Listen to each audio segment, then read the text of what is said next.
Hello, we are kicking off our installments, I should say, of different spirit-focused segments here. And we're just going to talk a little bit, kind of a primer on each of the spirits. The first one we're doing is vodka, and it's pretty much the most basic one, so it's a good place to start in that vodka comes from a Slavic word, voda, which means little water. And you'll notice that as we go through all of the spirits, almost all of them tie back to a word water, whether it's eau de vie, whether it's aguardiente, or whether it's the original Celtic word for whiskey. All of them mean water or water of life or toothy water, but somehow the idea that originally spirits were a vector for health goes back to the origin of almost every spirit category. So let's start with vodka, famously from either Russia or Poland.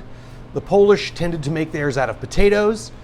The Russians tend to make theirs out of wheat or rye, but cereal grains. When I was younger, you used to always hear people refer to them being spud juice or potato water. The truth is the Poles used potatoes because it's cold there, so they could grow potatoes, and you can make it out of anything you can ferment. So basically, anything you can ferment into a low alcohol solution, then you can distill into a high alcohol solution. So now people make vodka out of anything. There are grape vodkas. There are, of course, cereal grain vodkas. This is Tito's, and it's made out of corn. And this, of course, is a wheat and rye vodka, Kettle One. But you can make them out of anything that you can get a low alcohol solution of, which is pretty much anything that has sugar in. You can convert the sugar to alcohol through fermentation, and then convert the low alcohol solution to a higher alcohol solution through distillation. So vodka, like I said, it's from the Slavic voda, so vodka, and then it's made from either cereal grains or potatoes, but now that whole thing is expanded. Legally, by definition, by American law, it has to be distilled to 190 proof.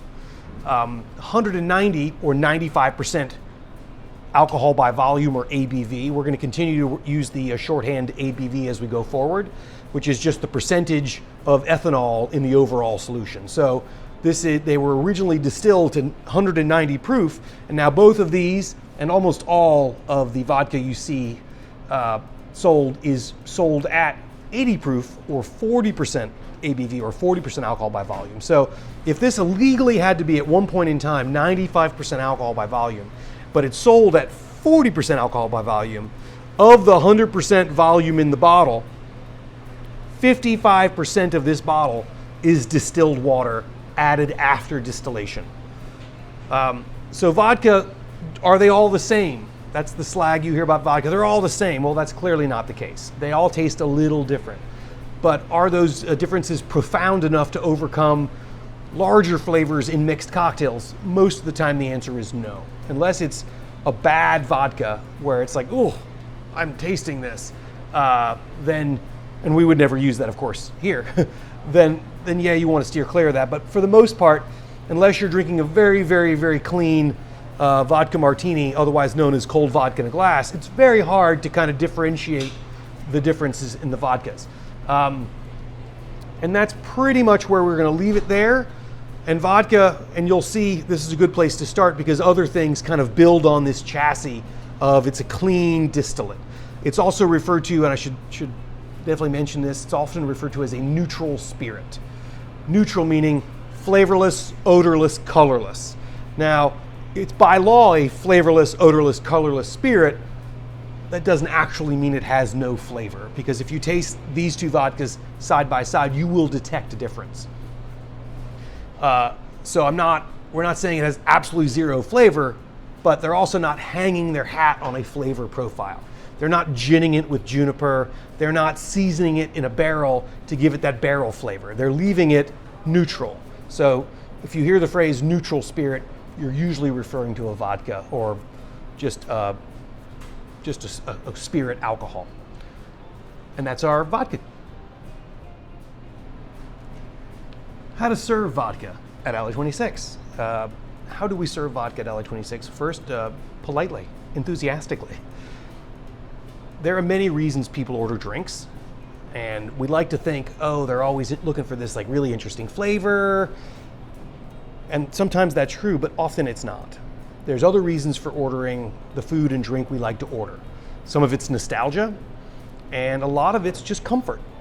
And if somebody comes in and they have their drink and they want to be made more comfortable, the best way we can do that is to come at them with something that makes them feel really confident that they're going to get something they like. And after that first hurdle is made, that trust is built by giving them something maybe better than they're used to, but still noticeably what they're expecting, then they'll give us their trust and let us go a little bit further. And then we can dive deeper into showcasing what we do and what our strength is here as far as craft cocktails go at Alley 26. But we don't get any of that if we're rude or condescending in any way. Vodka is not a craft cocktail spirit. That doesn't matter. It's still the most popular spirit in America. We are going to be making cocktails out of vodka, and if we are going to be making cocktails out of vodka, they should be the best cocktails we can make. So we have chosen Kettle One and Tito's. We've been carrying Tito's since we opened, and it became kind of a national juggernaut after that happened.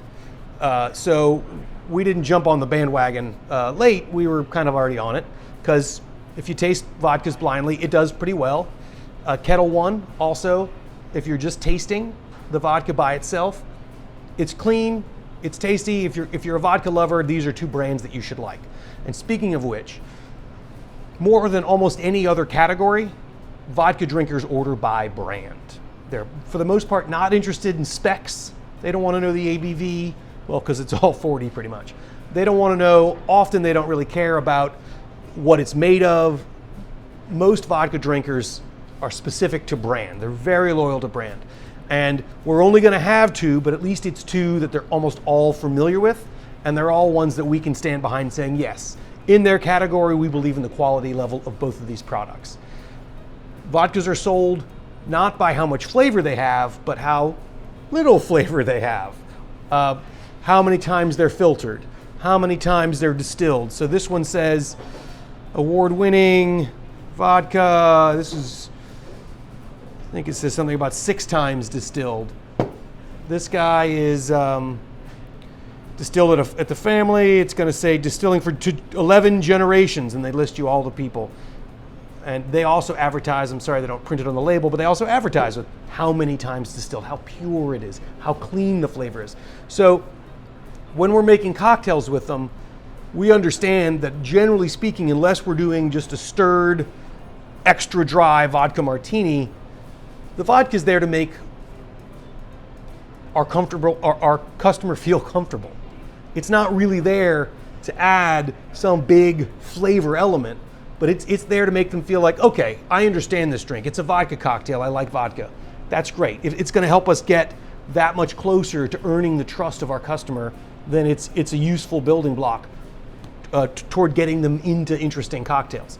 And that's what we're going to use it as. Now, you should know a number of cocktails and also have a few in your back pocket for every spirit that you think, hey, if somebody comes up to the bar and says, hey, do you have you should know a few cocktails in every spirit that are like your go-tos, depending on whether they want something refreshing or something spirit forward.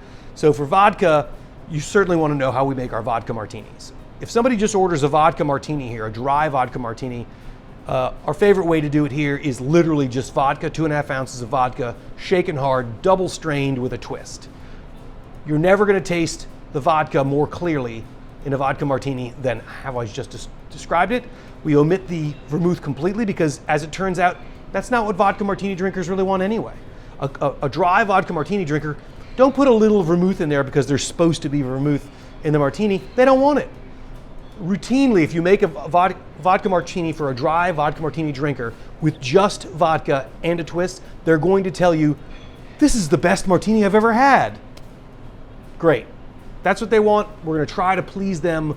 We're going to try to please their palate, not our ego. It's not about making the cocktail with vermouth because a martini is supposed to have vermouth. It's a vodka martini. Give them what they want.